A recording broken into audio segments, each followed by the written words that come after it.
Welcome to the Home Goals podcast. This podcast contains themes of an adult nature, therefore it's suitable for anyone over the age of 18. Thank you. So welcome to this podcast that is the first of hopefully many in a successful series from Club Doncaster Foundation and Fit Rovers. My name's Scott Copeland. I'm the Health and Wellbeing Officer at Club Doncaster Foundation, and today I'm joined by Nick Gillett, who is the Community Development Manager, and we've also got Dean Leggett, Fit Rovers participant, with us as well. So I'm going to hand it over to you guys, let you do a little bit more of an introduction. Tell us a bit about yourselves, what you enjoy doing, how you link to Fit Rovers. And we'll start with you, Nick, if that's all right.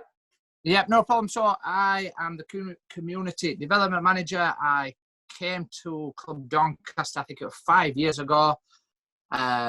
Set up the health and wellbeing project with Scott, and then I've recently changed roles. Still involved weekly on Fit Rovers, and this sort of work is something that I've done, I think me and Scott spoke about it last week, for 20 years now. I've been doing this sort of work. So I'll pass on to Dean. Hi, I'm Dean. I'm a sort of member at Fit Rovers and a Fit Rovers vet, and I've got my 100 shirt on. I've been coming just shy of 3 years now, so I was on course 4, I think. And sort of last year was the first year we took on some sort of big challenges, and we did several challenges over the course of the year, the 3 peaks being a major one of them. Dean, why did you sign up initially? I was fast approaching middle age and basically turning into my dad, short, fat and bald, and I thought I could do something about at least one of them. So well, your hair's still there, so yeah. It was just a realisation that I was just getting a bit older and I was doing less and less and less. I'd gone from an active sort of job plumbing to working behind a desk, which were getting more and more working behind the desk.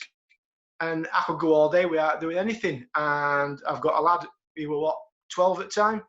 He was doing more and more, wife's doing more and more, and I was just getting left behind. And it was time to do something. And there were a promotion went round about Fit Rovers, and it didn't seem to have that sort of big gym ethic, or that big sort of intimidating, I don't want to go there, I can't do that sort of thing. And I just thought I'd give it a go. I had no anticipation really about even finishing 8-week course off, truth be told, and here I am 3 years later. Yeah. And 100 shirt. 100 shirt. So Dean mentioned the challenges, the 3 peaks, obviously the Yorkshire 3 peaks being one of them. One of the things that I think we need to do is we need to kind of set the scene. Fit Rovers was an 8-week healthy lifestyle course when you took part in it, Dean. It's now become a 12-week healthy lifestyle course, but beyond that, there's obviously a lot more to it. The events that we run and things like the 3 peaks, obviously the idea is that it motivates participants for something to work towards, to encourage healthy lifestyle changes, maintain exercise, things like that. And also we promote the social element of Fit Rovers equally as much as the physical mental benefits as well. So, Dean, you do a lot of cycling and stuff, don't you? You're not definitely you're not the most unfit person, but what was it about the 3 peaks? What was it about the 3 peaks challenge that kind of lured you in the first instance? I'd sort of set myself, I'd gone through that sort of first year of going from sort of sedate to more active. I'd done a couple of bike challenges myself, and I'd just sort of set myself that, you know, the Fit Row, they make it easy for you. Make it easy for you to join in, easy for you to be part of a group. That sort of support network's there. So I decided that I'd do anything that year that they threw at me, anything that I could do, I'd have a go at. It was something that was beyond what I thought I could do a year ago, and it was just, you know, it was there. You knew, you know, I've heard about it. People at work have done it.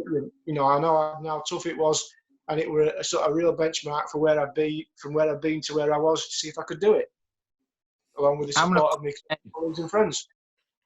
So you've just mentioned, Dean, about you'd heard about how tough it was. And did you do anything prior to it? So obviously you'd signed up for it. We all knew what we're letting ourselves in for. Did you do anything leading up to it? Anything specific? Because me and Scott have spoke about this numerous times.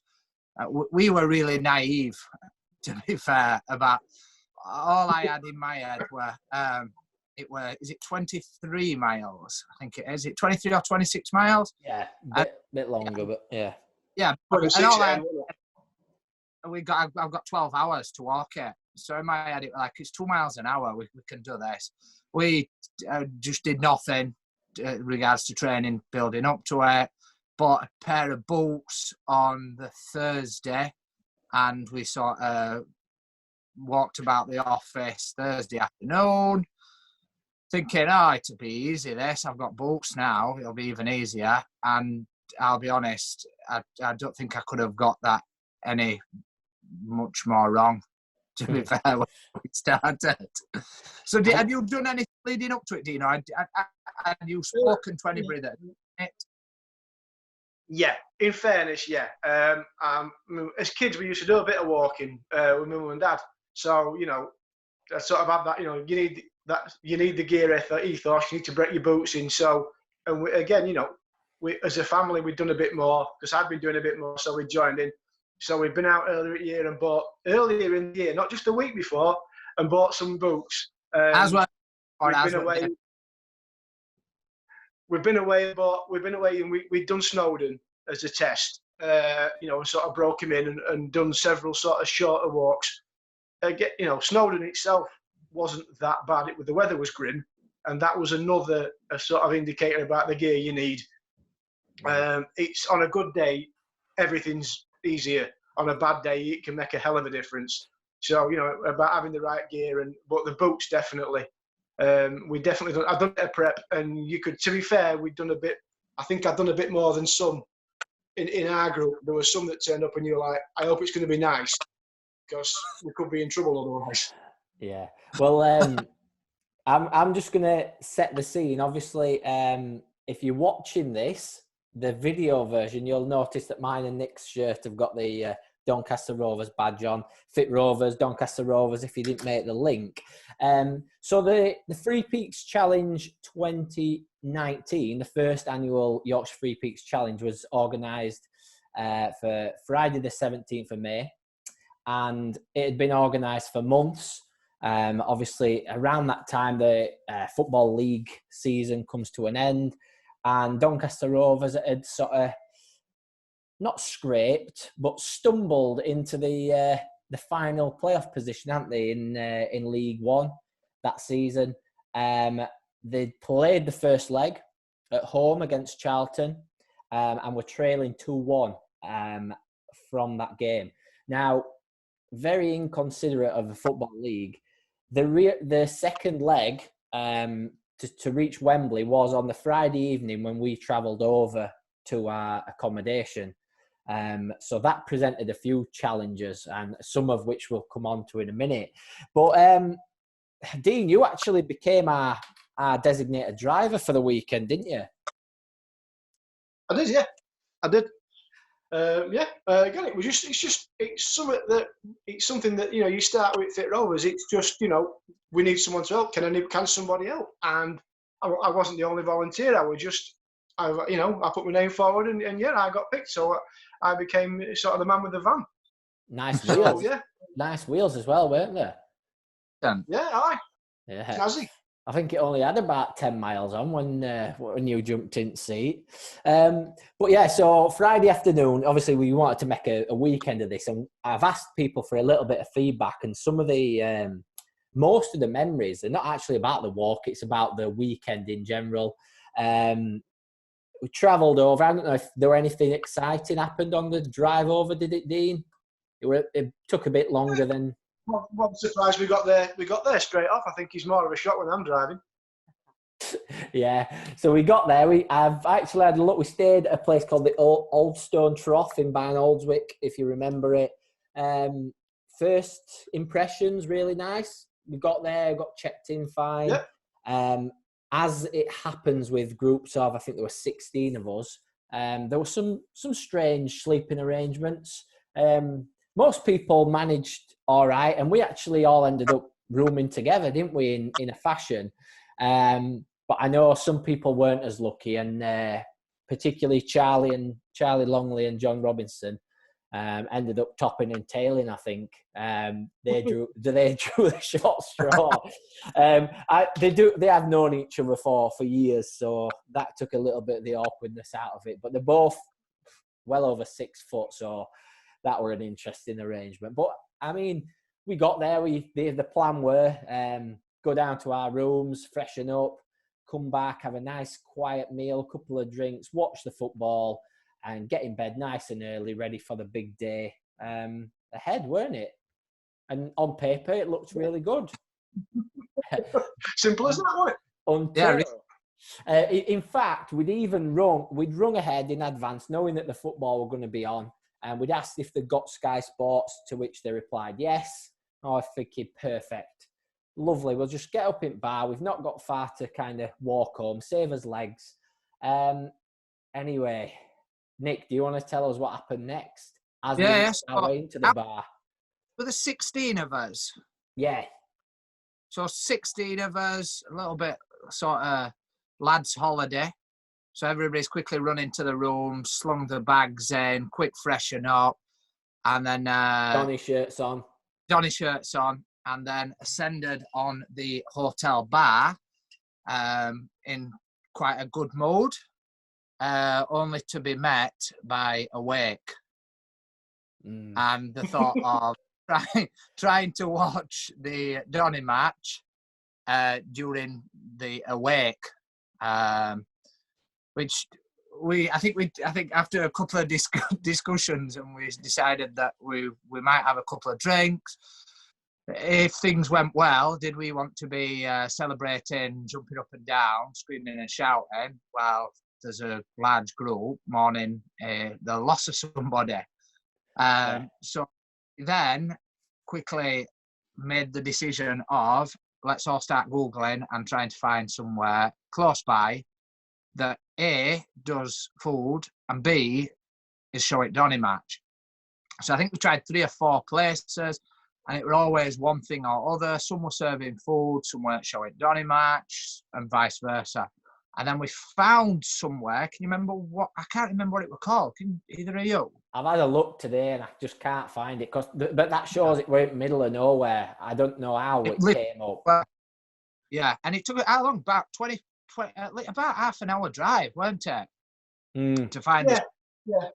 No parking. Yeah, in dark, down back lanes. Yeah, in the dark, in like the back and beyond. So we get to the place and sort of Steam's in there. And I think by this time we're losing 1-0. Second minute goal.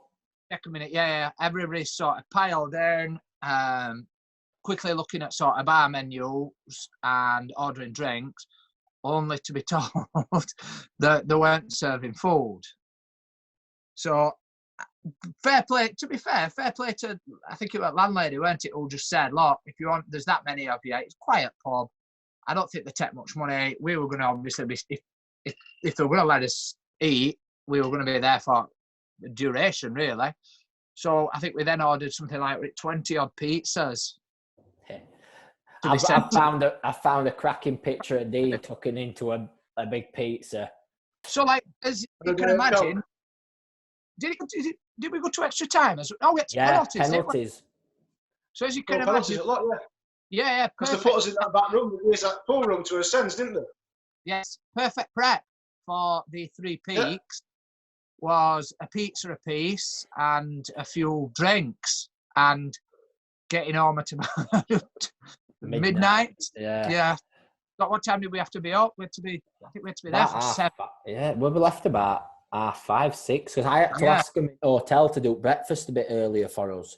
Yeah. Because I think it was about a 45-minute drive from hotel to start as well.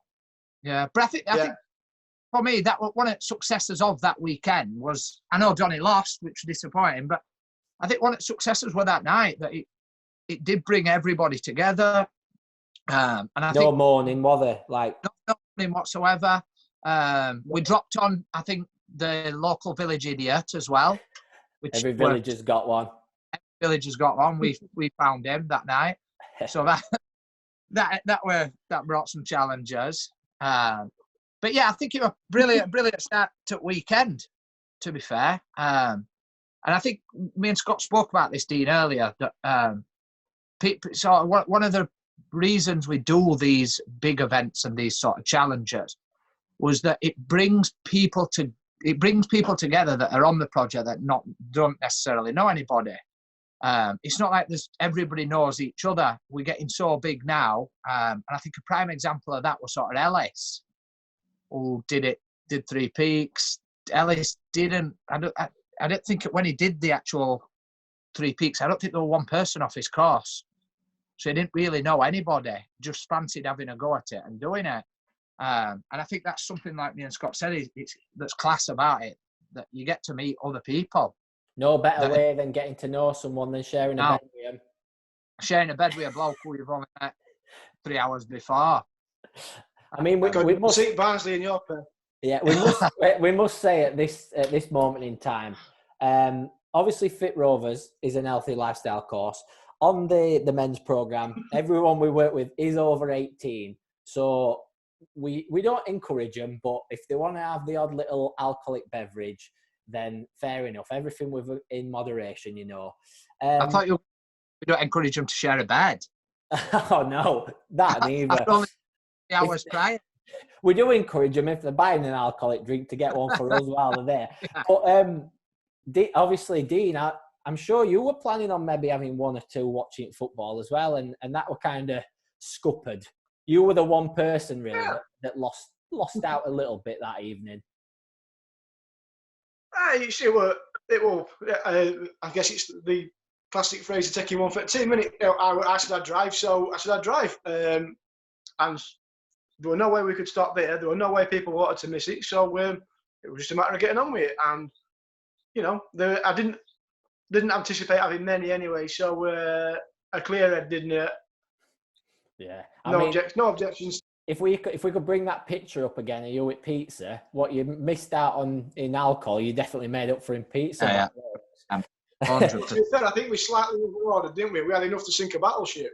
Yeah, we'd better move on anyway, because I think we actually did do a walk. Amongst all this, we actually did do a walk. So once we got in bed at midnight, or a little bit afterwards, we got up early, got some breakfast. Another thing I can remember about the hotel, the breakfast weren't too shabby, particularly the second morning when we had a bit longer to enjoy it. And then Dean jumped back at the wheel and we made this short journey over to Horton in Ribblesdale, is it? Yes. The official starting point of the Yorkshire 3 Peaks. We all stumbled out of the minibus and I could see a group of, I think there were 3 or 4, what looked like walk leaders. Berghaus. Yeah, Gore-Tex from head to toe, looking really keen. And then we sort of made our way over to them. Paul Reynolds, Stan Smiths. Yeah, Stan Smith trainers. Anything that we could like get together from club, old waterproof jackets and things like that. And you could just see them eyeing us up like, it's going to be either it's going to be a long day or it's going to be a short day. Depending on how this goes. I think they were typical short day.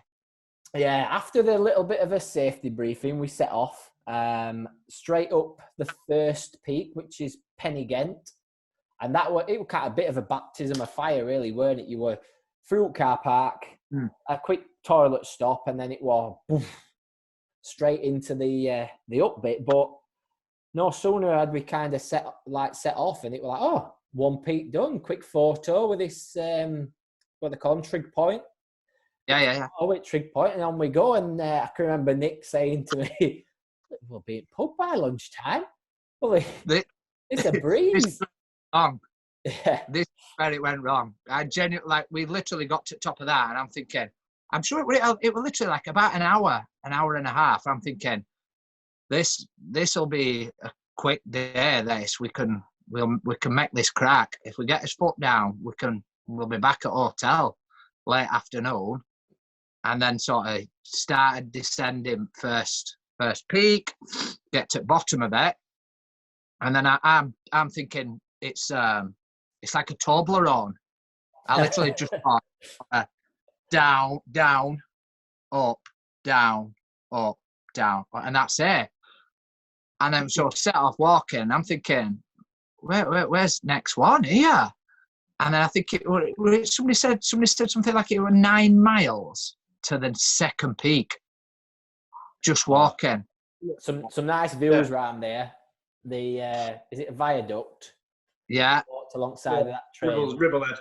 And that's where we first met the lovely Caroline with the refreshment stop. Yeah. I mean, the walk leaders that we got to safely get us through the trip from a company called Lupine Adventure. Other than the looks they gave us when we got off the minibus, I thought they were, first of all, very professional, but probably more importantly for us, very friendly and accommodating and understanding of the group that we had. The fact that we wanted to keep everyone together and complete it as a team. Very patient. Well, yeah, because I moaned a lot. I remember me and Alex to Tudor, one of the walk leaders, of lying for like a good hour because he just kept saying it was 5 minutes away. Everything were always 5 minutes away with Tudor. So we really tested Tudor's patience. Yeah, it's not like you to moan either. It's very uncharacteristic. No. No. But the I think you started moaning before Lauren got a blister, didn't you? And that didn't take long. No, at first peak. No. At top at first peak, Alex was still loving it, and obviously we made quite a joke out of that. I can remember him turning to. We were some of the first up. I mean, we weren't strung out much, but we were up there couple of minutes before maybe the last people, and we were just having a bit of a chat, and he went, "I'm loving it, me." And I've said to him, "Hang on a minute, let me just record that on my phone because I knew what would come in. I knew we weren't going to be loving it all day." But then the second peak, quite steep up. At that point, I think that's when the walk leaders first started saying to us, we could do with picking the pace up a little bit, or we're in danger maybe of not making it. I thought the second peak was the hardest.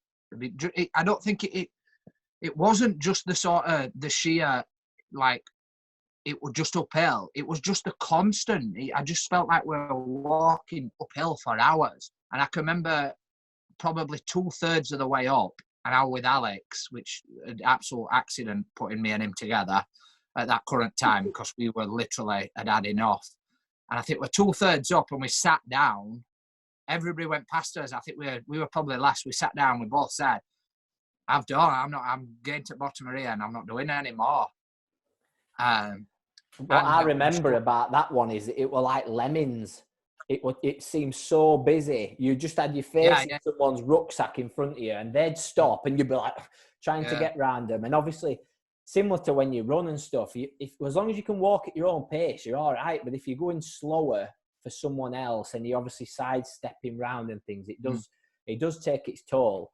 I can remember on that peak setting off, because it was difficult to walk in a group at that bit. It was very narrow. There were a lot of people.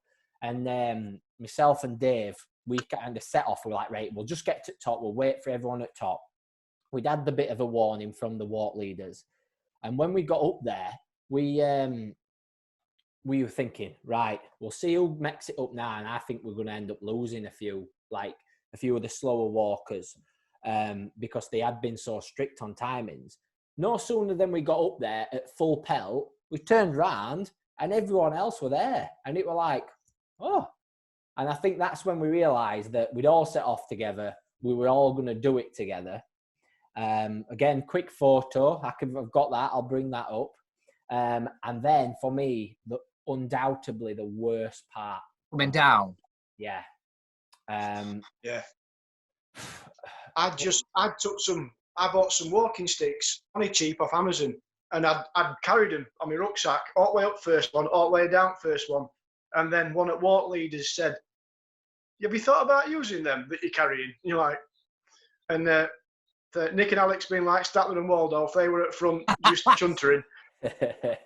And he showed me how to use them properly. And coming down the hill just made so much difference. Because the second hill was like that one that were all like stone steps, but all uneven, big. Yeah. And I've only got short legs, so I was having to nearly jump from like rock to come down like a drunk goat. And trying to take you sort of this taking the weight off, just let you do that without having to put too much pressure on your knees. And it made a world of difference. And again, it just showed, having that bit of extra gear and a bit of knowledge or a bit of support from someone who knew what they were doing just made a right difference, because that coming down there was hard work, really hard work. I think, and like Scott said, because we were too busy, you weren't able to just maintain a pace. And then runners that kept running in front of us and then stopping and then starting again. They kept wanting to push off at side. Yeah, we've got three keen walkers, haven't we? We obviously got Steve and Jean, who we'll talk about a little bit more later, trained mountain leaders. And at that point, Jean wasn't actually a member of Fit Rovers, but she'd come along because she likes walking, and I think we'd had a couple of dropouts. And obviously, Steve and his wife didn't mind sharing a bed, so it worked out quite well for us in that respect as well. Since that point, obviously with the development of the Fit Rovers ladies, Jean's actually completed the course and is due to complete the 3 peaks again with us this year as a fully fledged Fit Rover alongside a few of the other ladies. So that's a brilliant development. I think some other people as well, Dean, like particularly Steve Vickers, who were due to be on this call with us, but unfortunately got a bit held up at work, found that the sticks were a massive support. And I think that naivety that Nick spoke about earlier, we hopefully have safeguarded against that a little bit in this year's preparations.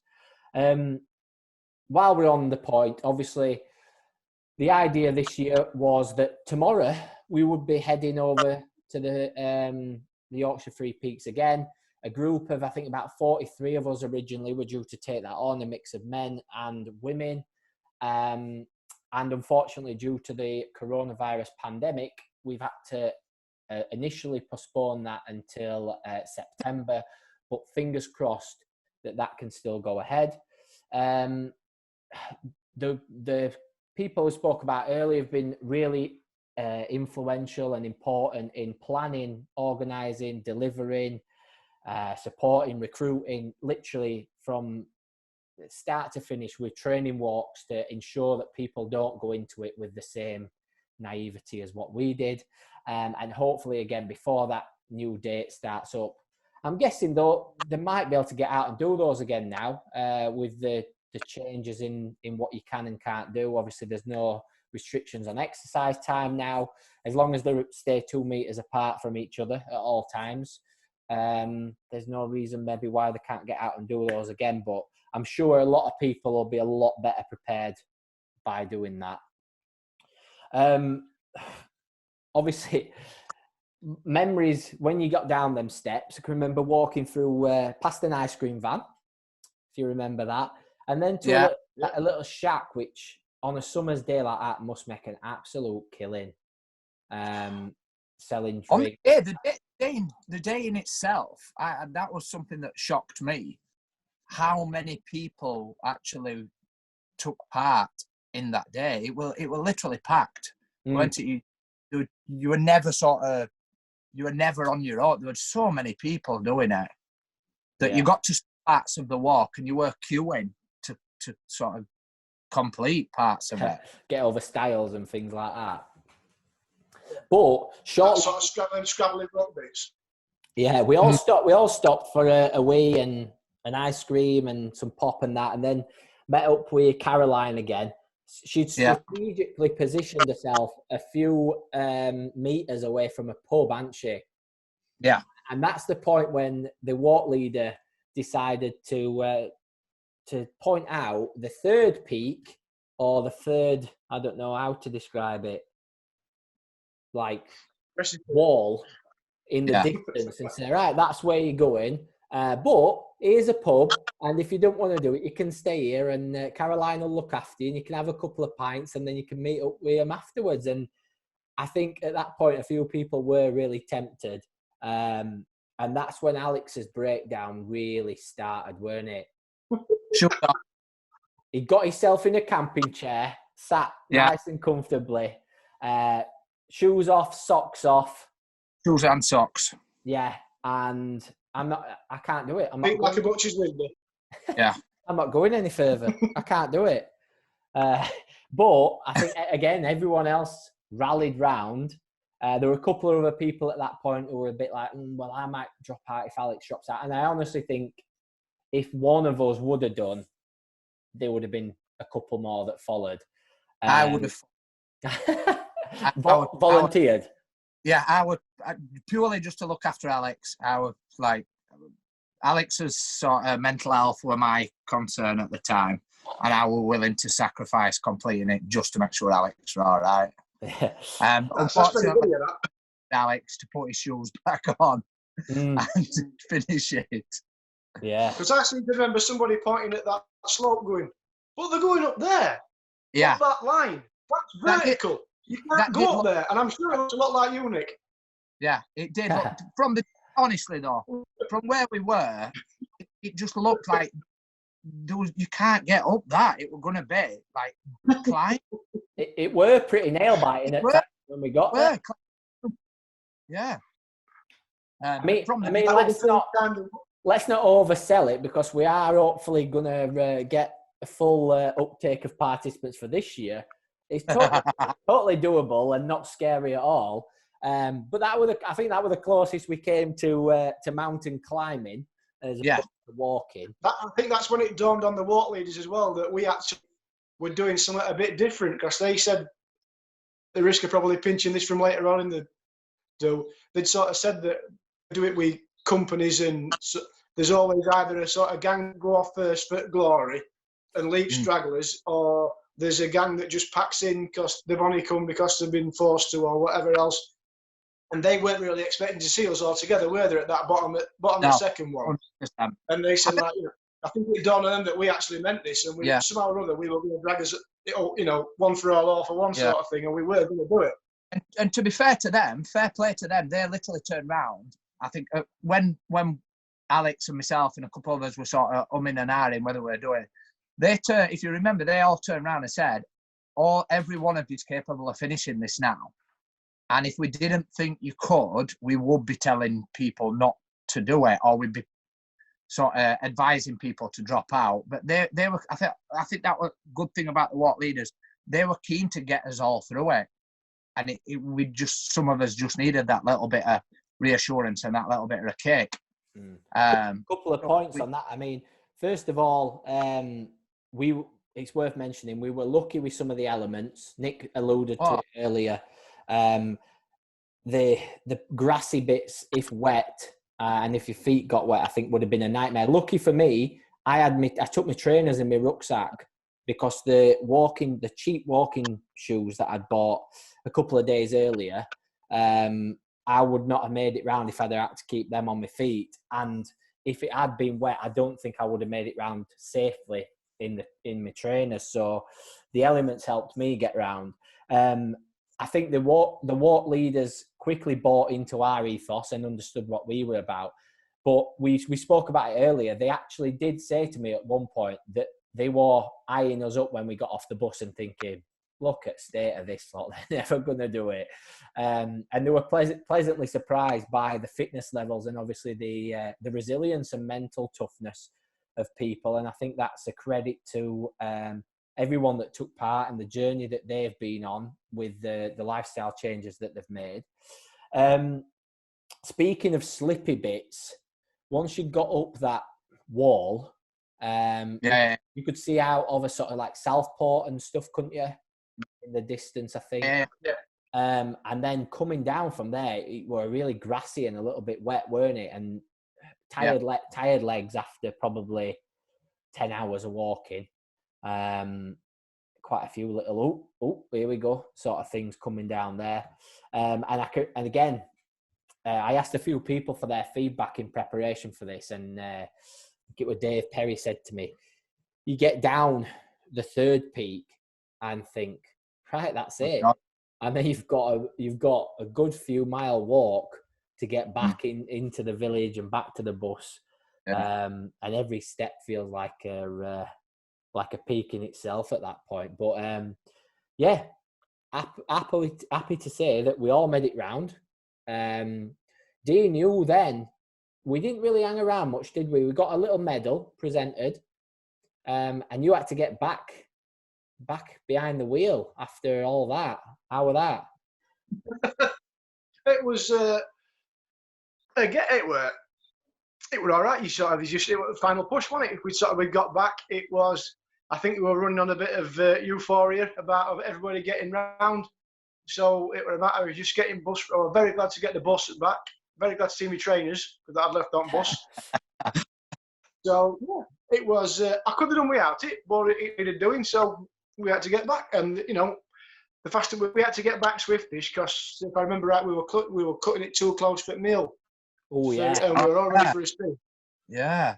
So we were lucky that the hotel agreed to stay a little bit later for us, didn't they? And just did as a main course, just to make those like that mattered. So the hotel were good enough to stay open a little bit later because we didn't get back like 9, did we? At 9 we didn't get back. About 8:30, 9 o'clock. Yeah, 9 o'clock. I think the kitchen were due to close at 8, and we called them on way back and asked and said, "Look, there's 16 of us. We're very thirsty and very hungry.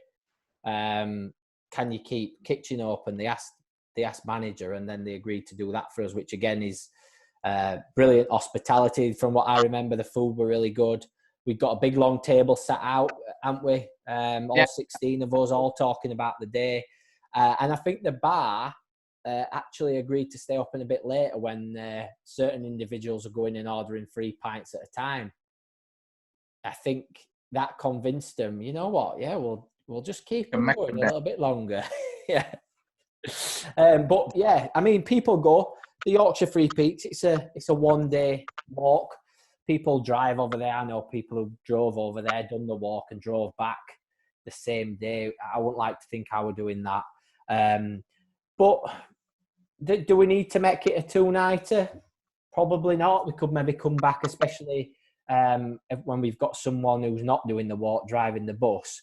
But that night, again, I think added to the whole experience, didn't it? Yeah, I think 2 nights is good because you're not rushing. You can sort of enjoy. You can get there, get sorted, get a acclimatized day before. It's not a mad rush. You're not having to get up even earlier to get there to sort of do it. You can take your time, and then second night is that's best night because we'd all done it.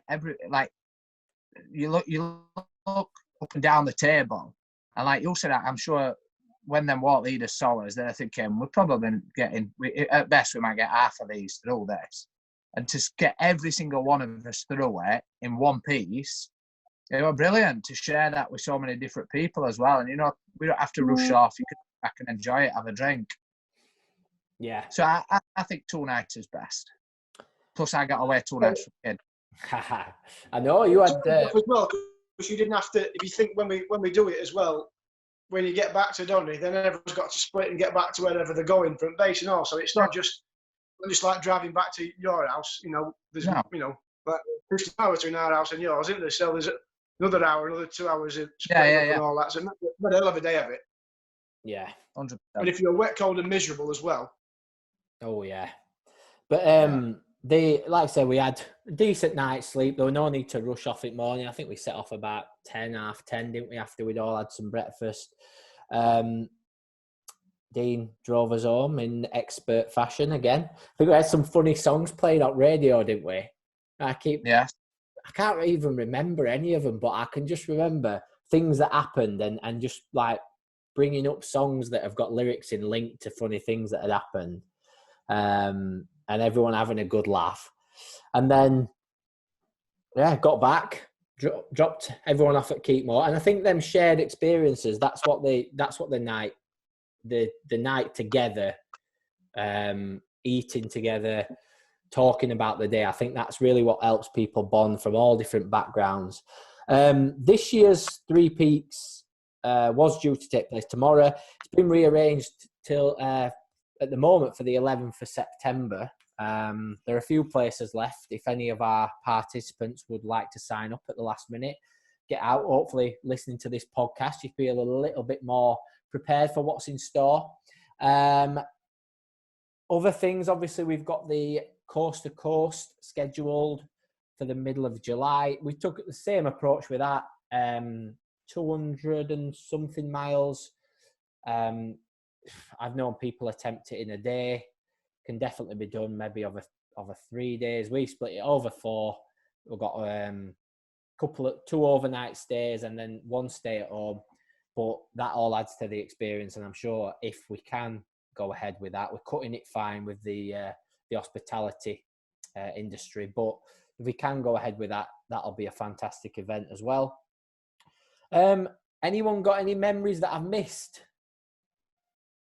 I think it's only fair to mention the best song, which were when we right at the end when we went to fill Van up.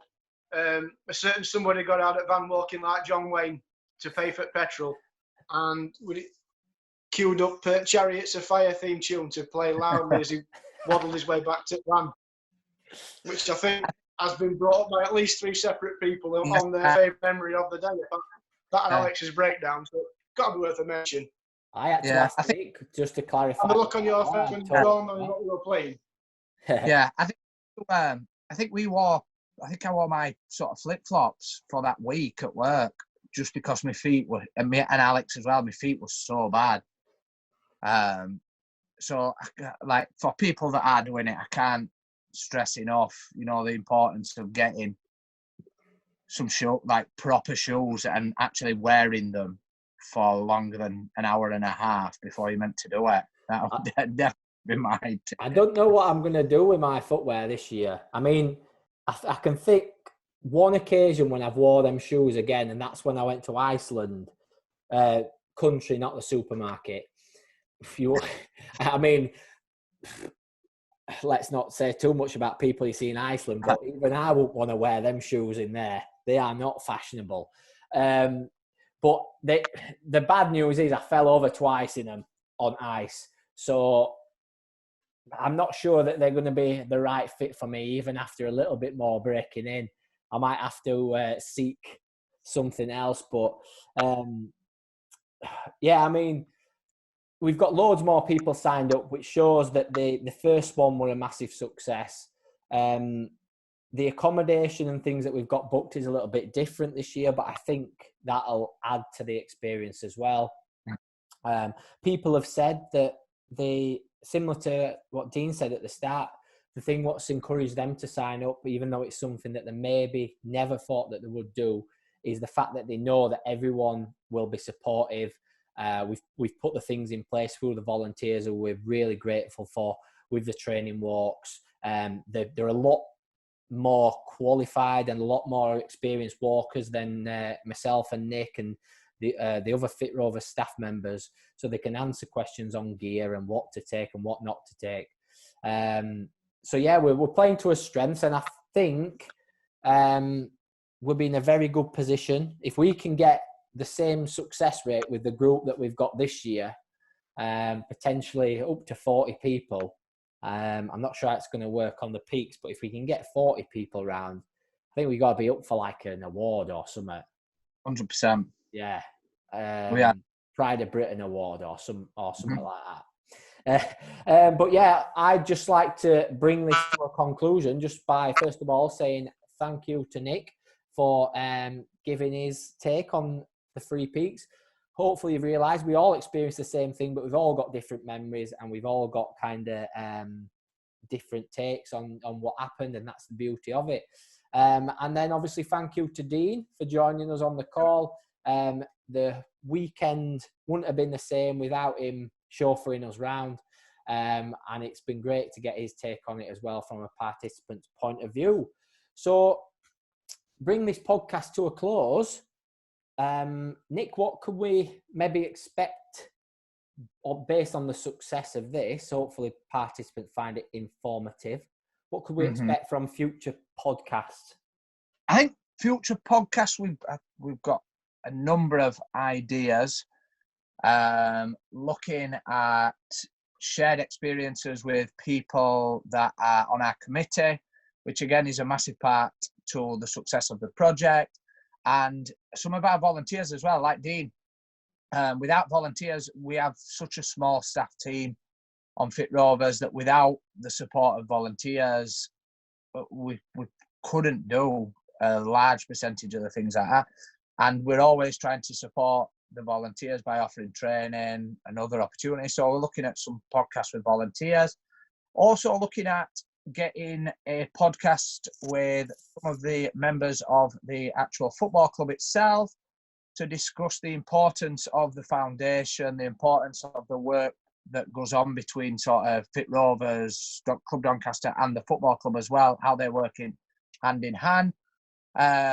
There's tons of ideas. This is something that myself and Scott are passionate about developing, not just during this sort of pandemic, but trying to make this a bit bigger, getting this actually done back in the stadium, not in our own homes, and doing it a little bit more professionally. But if anybody else has got any ideas that they think could be useful or could be interesting to everybody else, please feel free to contact myself, Scott, or Lauren. Yeah, and I think it's just worth mentioning as well the development of the project, and the fact that this year's event is a mixed event brings with it new challenges as well. But the fact that both the male and the female projects have been so complementary of each other, and it's just kind of grown the support network that we've got. And the fact, like I said, we've got a mixed group signed up, people probably aging from early 30s to late 60s. Yeah. And yeah, I think it just goes to show what you can do when you put your mind to it, and when you surround yourself by positive people, and step outside your comfort zone. So thanks, everyone. Thank you. And if you've enjoyed this podcast, let us know. And we look forward to seeing you, speaking to you, or hearing from you soon. I always want to do that, where they do that now, where they say, if you like this, give us a click on it. Thumbs up or subscribe. Yeah, but I don't know how that works yet, but we're getting there. But if there is something underneath that you can click and like. We put hashtag Nick Gillett's in space. Right. Thanks a lot. See you later. Oh. No worries. Cheers. Cheers. Cheers.